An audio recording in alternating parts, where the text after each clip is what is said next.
YouTube and welcome back to my channel. I am Sarah. This is Aussie SFF, sci-fi and fantasy, and today I am bringing you the short version reviews of what I have read while I've been away. Most of it is audiobooks because I wasn't really feeling up to reading. I wasn't so much having a reading slump as having a motivation for life outside of just doing the basics slump, if that makes sense. So here we go. I read the first book, A Court of Thorn and Roses by Sarah J. Maas. I really enjoyed it. I quite liked the I like the worlds that she builds, and it is, although still a fantasy world, it's definitely some differences in characters from her Throne of Glass series, which I really appreciated. So I'm going to continue with that series, and it was a 4 out of 5 star read for me. The next one I listened to because I just couldn't quite get into it as a book form, and that was the final book in his Mortal Instruments series by Philip Pullman, and that is Amber Spyglass, and that was a 3-star book. I found it a little bit too dense and just heavy for something that started out so light and sort of cheery. I finished on my Marvel Unlimited subscription. I finished volume 3 from starting in 1963, volume 3 of the X-Men comics, the original ones, and that one includes the 1963 numbers 22 to 31 of Uncanny X-Men. So this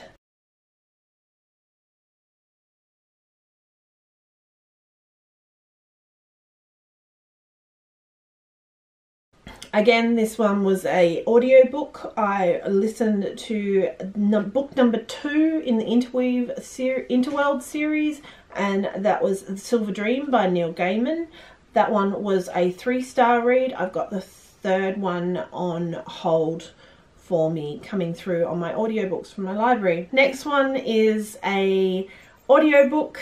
I told you, lots of audiobooks, not feeling up to actual reading. The Magician by Michael Scott. This one is the 2nd book in the Nicholas Flamel series. I'm really enjoying these. These are fantastic. Set with the twins of destiny, basically, to hark back to a very old cartoon I watched when I was a kid. They are the twins of legend, and they are basically running for their lives with a rapidly aging Nicholas Flamel and meeting all of these amazing people who are trying to get them on side depending on their various alliances within the old realm of the ancient ones. So that was a 5 out of 5 star. I quite liked that one. I actually reread Miss Peregrine's Home for Peculiar Children because of the release of Map of Days. I'm going back through and rereading, and that's a 5 out of 5. I love that book.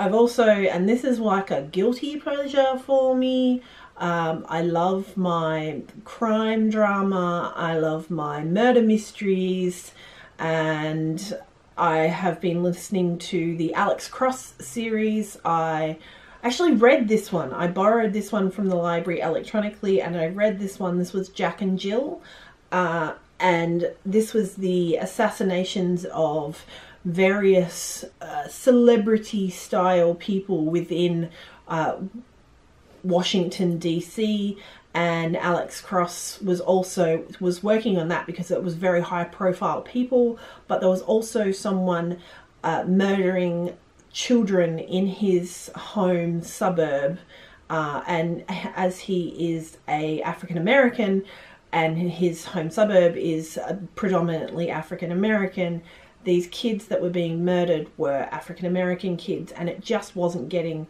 the coverage, let alone the police time that it was deserving because of these high profile white people murders. So that was really interesting, especially considering I think it's from 1996, and it's just a problem that in 1996 I was in primary school. I have become aware of these problems in America, and it's scary. It's really scary, but obviously it's been a problem for a long time, so it's going to take a while to fix it. But people have to be thinking and using their brains and giving everyone the respect they deserve, basically. On that note, let's move on.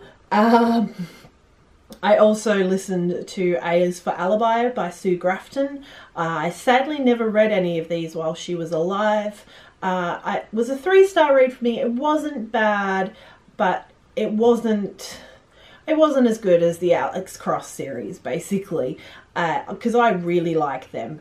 And it was very much dated because these were made in the 80s rather than the 90s, and I feel like there's more of a dating process that has happened with that extra decade of separation. Next, I read an absolutely adored song by Jessie Teller. This was far and away... I was given this book by the author for an honest review. It is fantastic, and my honest review is I'm buying the rest of the books in the series to read. They are amazing. I'm going to do a full review of this and a few others that I've promised to do, but I was so disappointed by some of the other ones that I've been sent to read, especially since some of these have been nominated for the SPFPO. I think I've got all the letters there right. Probably not. I'll put it up at the bottom. Awards, and I was a bit disappointed with the caliber. I really thought it would be better. This hit the mark. This was fantastic. It's obvious that it's been edited. It's obvious that it's been worked on really hard, and it is a fantastic story. Audiobook, I listened to The Tiger and the Wolf by Adrian Tchaikovsky. I think it's Tchaikovsky. This was a 4-star read.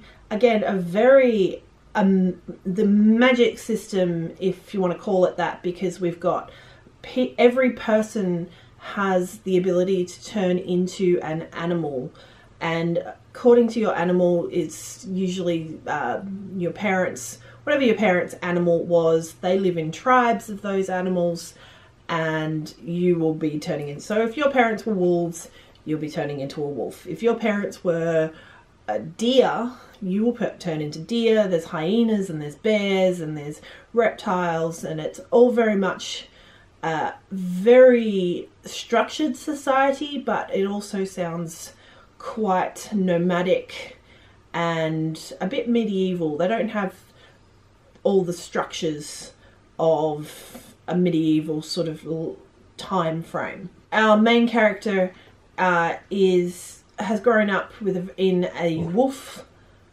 village. Her father is the head of the wolf village. Stone River is his name, and he is the leader of their pack.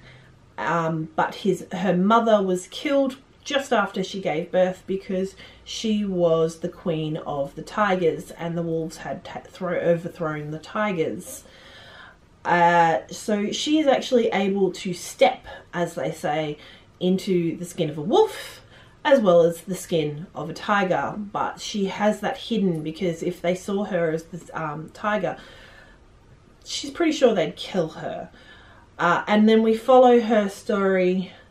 We follow her story with the very much internal struggle mirrored by the external struggle of people over her life. Very long book. I think it was 22 hours. I can't think how many pages, but it was 22 plus hours of audio. At times it got a bit rough, but I really quite liked the overall effect. There's 3 more books in the series. Unfortunately, my library doesn't have the second book as an audiobook.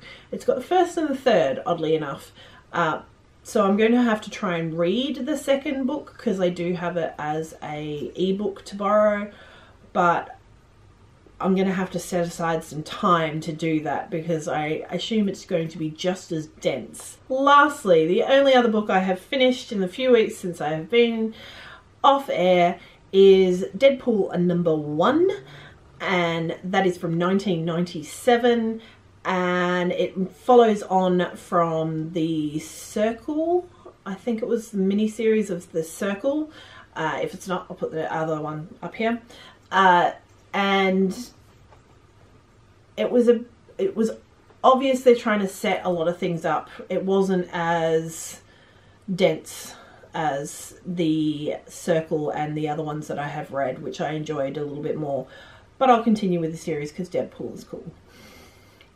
That one I read through my Marvel Unlimited subscription. That is it. That is all I have read since I have been away. Most of it I have listened to.